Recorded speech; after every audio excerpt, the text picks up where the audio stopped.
Alors, je suis dans le Raval,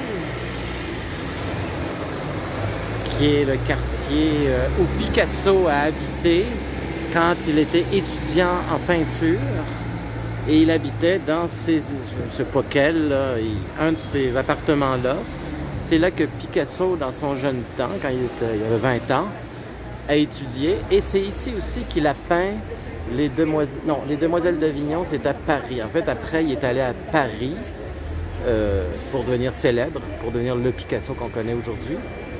Mais il a dessiné les Demoiselles d'Avignon à Paris. Mais les Demoiselles d'Avignon, c'est des demoiselles, des prostituées, en fait, qui venaient de la rue d'Avignon à Barcelone.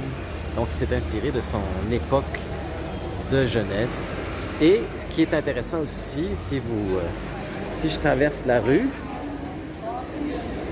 ben, qu'est-ce que j'ai en face? C'est le Palais Güell.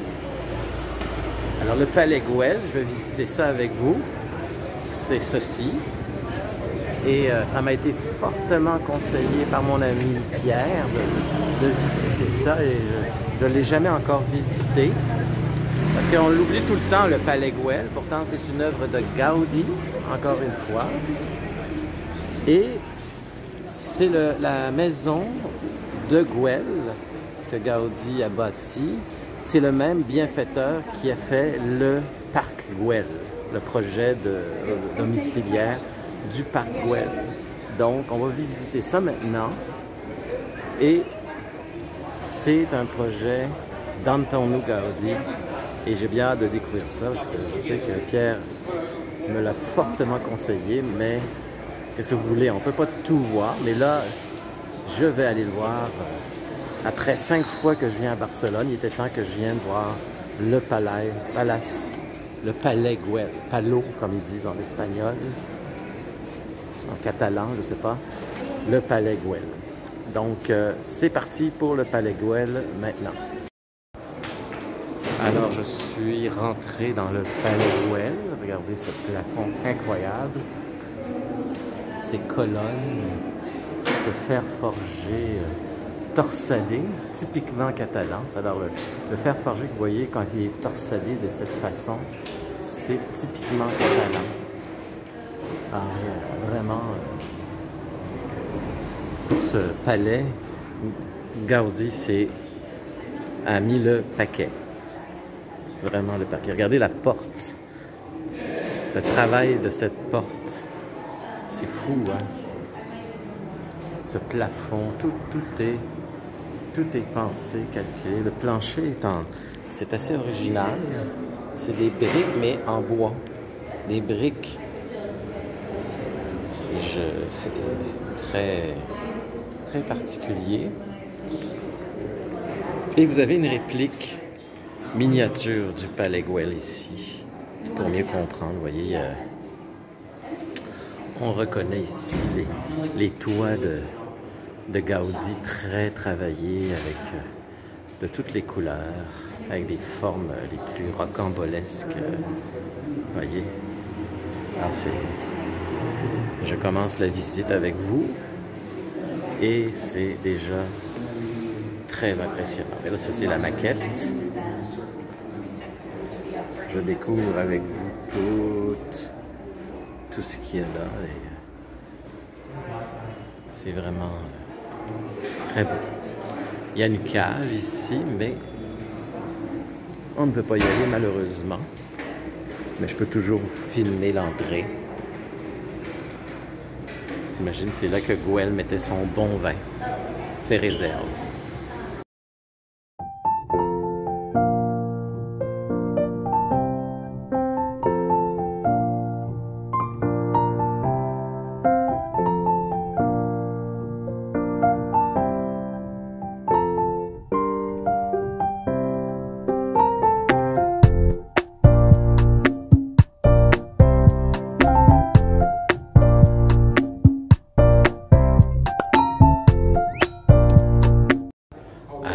Descendu, comme vous venez de voir, la rampe ici, et je suis dans les écuries. Je suis sous le palais Et je suis dans les écuries. Alors il y a des... C'est très solide parce qu'il a fait des piliers incroyables. Comme vous pouvez voir. C'est très solide. Très très solide.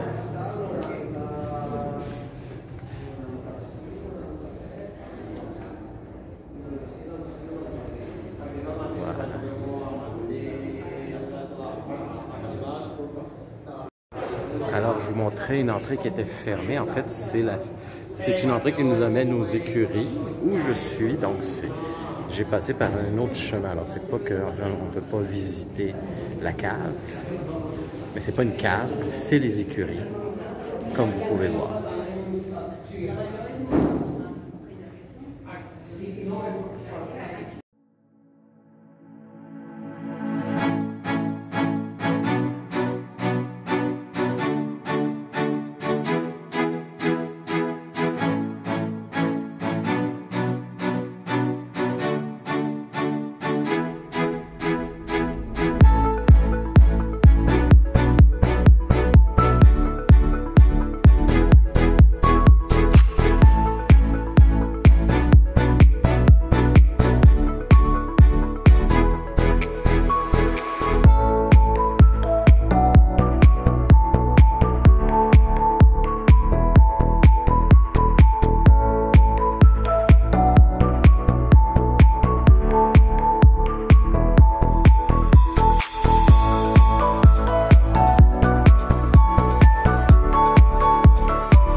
Alors j'arrive sur le toit et Gaudi, quand il s'agit de toit, c'est là qu'il s'éclate le plus.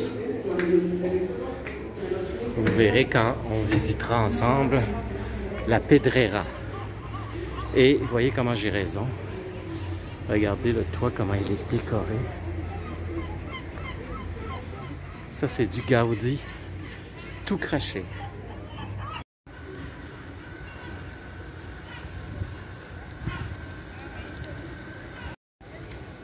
Regardez ça, comment c'est beau.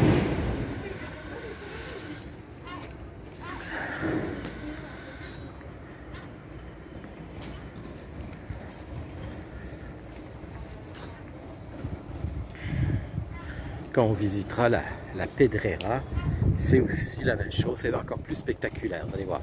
La Pedrera, c'est un peu comme ici, mais 10 fois plus beau encore.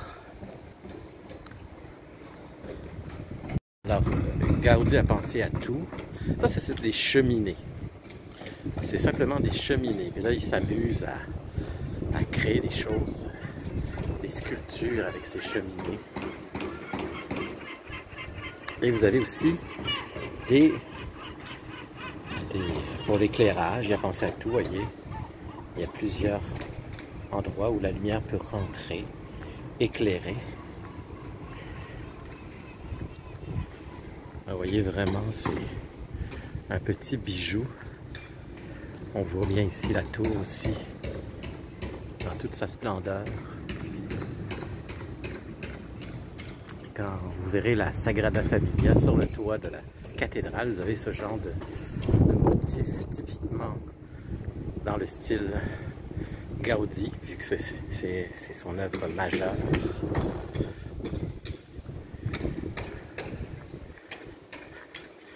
Alors le palais Güell est un petit peu le palais, l'œuvre de Gaudi un peu, pas oubliée, mais mis de côté parce que elle est située dans un quartier, ce qu'on appelle le Raval, quartier un peu délabré et pas délabré vraiment, mais un peu moins intéressant, un peu coincé d'ailleurs dans. Regardez autour des maisons. Elle est un peu bloquée, prisonnière autour, tout autour.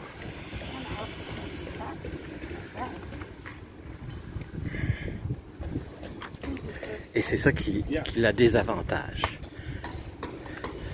Alors, ici c'est le palais Güell et vous avez le parc Güell, fait par le même, évidemment, qui est en lien direct avec la famille Güell.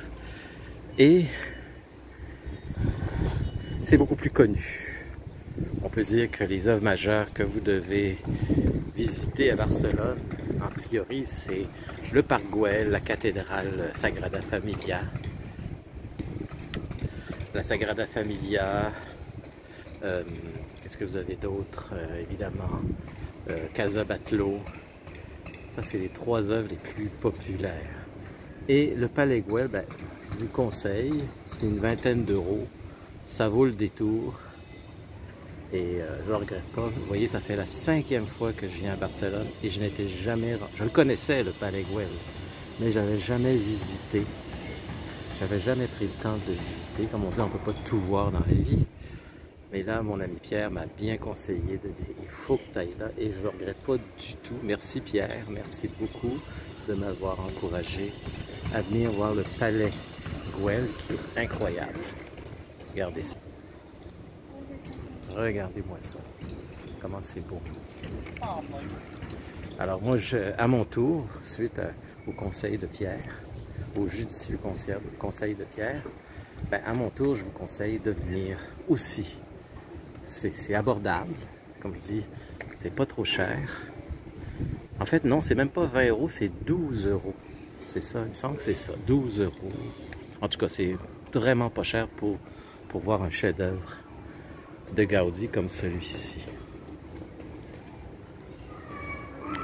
Et pour terminer, je termine avec vous cette visite majestueuse d'un palais de Gaudi, réalisé par Gaudi, en vous rappelant de vous abonner toujours en bas à droite, à votre droite, pour m'encourager dans mon travail de guide virtuel sur YouTube, parce que je suis rendu à 101 abonnés et comme on dit, on souhaite toujours de plus en plus d'abonnés parce que c'est toujours agréable de travailler. Ben, c'est pas un travail, mais c'est toujours plus agréable de faire quelque chose quand c'est apprécié par le plus de personnes possible aussi.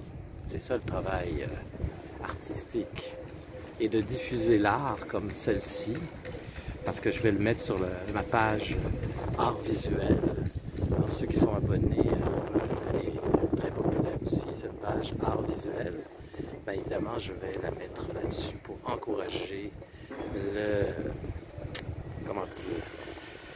l'intérêt des arts, car un monde sans art est un monde sans âme. Pour moi, c'est ça. Vous enlevez l'art à la civilisation. D'ailleurs, civilisation n'existerait pas sans l'art de toute façon. Ça fait partie de la civilisation.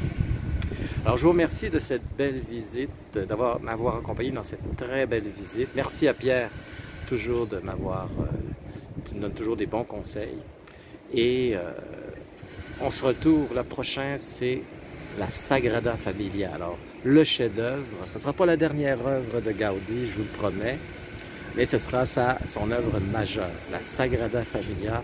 Tenez-vous bien, c'est l'apothéose, c'est ce qu'il y a de plus beau, ce que Gaudi a fait de plus beau pour moi, et c'est sa cathédrale. Et je n'en dis pas plus, et je vous donne rendez-vous à mon prochain vidéo, la Sagrada Familia. À plus tard.